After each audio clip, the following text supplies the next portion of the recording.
El deseado de todas las gentes, capítulo 62, la fiesta en casa de Simón, parte 2. Judas tenía un elevado concepto de su propia capacidad administrativa. Se consideraba muy superior a sus condiscípulos como hombre de finanzas, y los había inducido a ellos a considerarlo de la misma manera. Había ganado su confianza y tenía gran influencia sobre ellos. La simpatía que profesaba a los pobres los engañaba, y su artera insinuación los indujo a mirar con desagrado la devoción de María. El murmullo circuló la mesa. ¿Por qué se pierde esto? Porque esto se podía vender por gran precio y darse a los pobres. María oyó las palabras de crítica. Su corazón temblaba en su interior.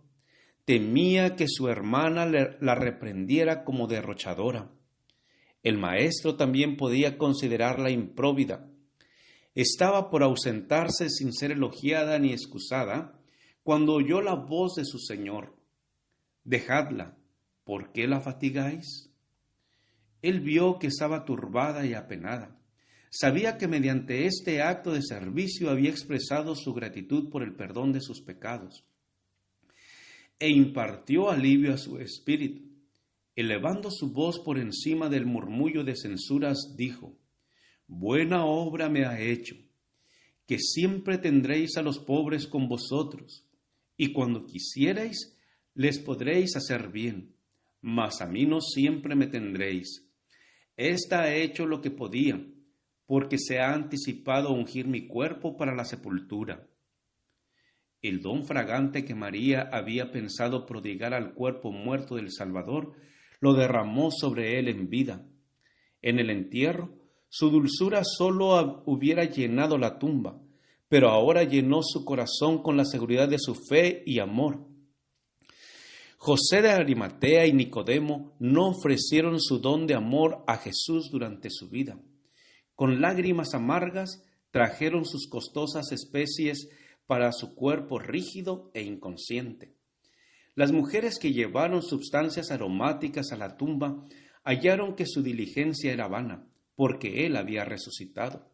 Pero María, al derramar su ofrenda sobre el Salvador, mientras él era consciente de su devoción, le ungió para la sepultura.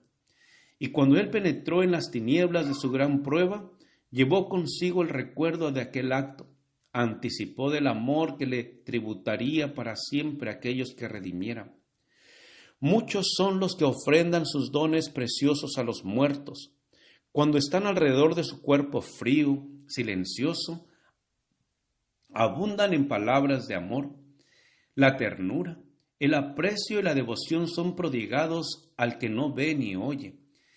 Si esas palabras se hubiesen dicho cuando el espíritu fatigado las necesitaba mucho, cuando el oído podía oír y el corazón sentir, cuán preciosas habría sido su fragancia. María no conocía el significado pleno de su acto de amor. No podía contestar a sus acusadores. No podía explicar por qué había escogido esa ocasión para ungir a Jesús. El Espíritu Santo había pensado en lugar suyo, y ella había obedecido sus impulsos. La inspiración no se humilla a dar explicaciones. Una asistencia invisible habla a la mente y al alma y mueve el corazón a la acción. Es su propia justificación. Cristo le dijo a María el significado de su acción y con ello le dio más de lo que había recibido. «Porque echando este ungüento sobre mi cuerpo», dijo él, «para sepultarme lo ha hecho». De la manera en que el alabastro fue quebrado y se llenó la casa entera de su fragancia, así Cristo había de morir, su cuerpo había de ser quebrantado, pero él había de resucitar de la tumba y la fragancia de su vida llenaría la tierra. Cristo nos amó y se entregó a sí mismo por nosotros, ofrenda y sacrificio a Dios en olor suave. «De cierto os digo», declaró Cristo, «que dondequiera que este evangelio fuere predicado en todo el mundo, también será dicho para memoria de ella lo que ésta ha hecho». Mirando en lo futuro, el Salvador habló con certeza concerniente a su evangelio.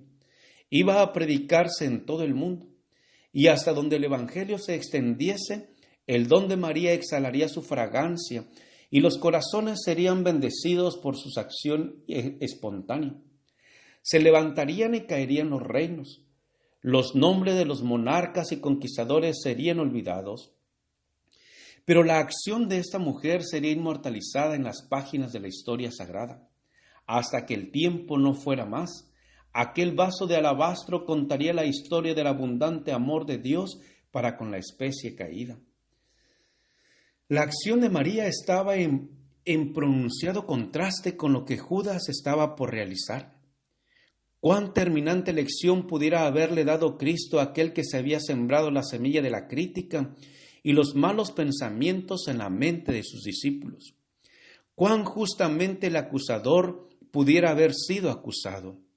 Aquel que lee los motivos de cada corazón y entiende toda acción, pudo haber abierto ante los que estaban en la fiesta los capítulos oscuros de la vida de Judas. Podría haber desenmascarado la falsa pretensión sobre la cual el traidor basaba sus palabras.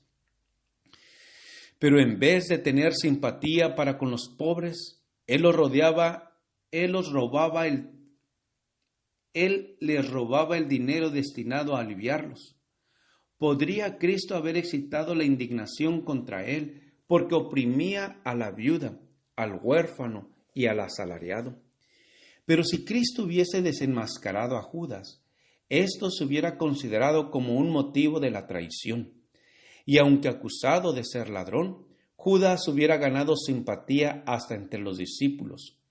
El Salvador no le censuró, y así evitó darle una excusa para traicionarle. Pero la mirada que Jesús dirigió a Judas le convenció de que el Salvador discernía su hipocresía y leía su carácter vil y despreciable. Al elogiar la acción de María, que había sido tan severamente condenada, Cristo había censurado a Judas. Antes de eso, nunca le había hecho el Salvador un reproche directo. Ahora la reprensión había provocado resentimiento en su corazón y resolvió vengarse. De la cena fue directamente al palacio del sumo sacerdote, donde estaba reunido el concilio, y ofreció entregar a Jesús en sus manos. Los sacerdotes se alegraron mucho. A estos dirigentes de Israel se les había dado el privilegio de recibir a Cristo como su Salvador, sin dinero y sin precio.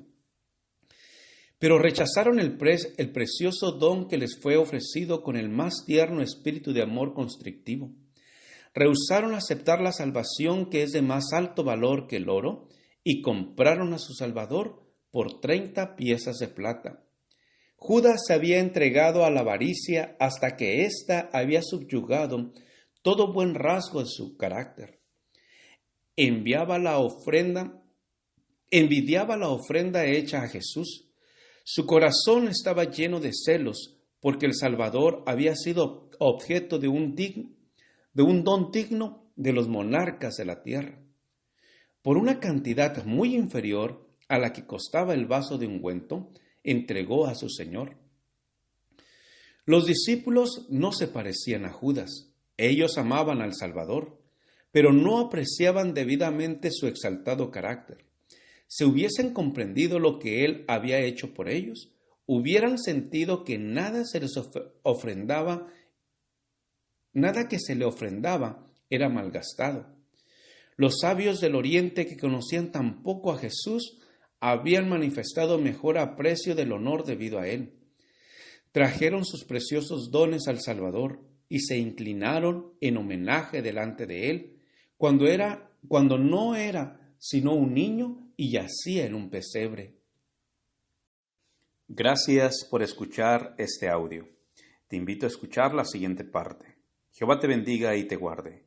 Con aprecio, Pastor Juan Manuel Flores Espinosa.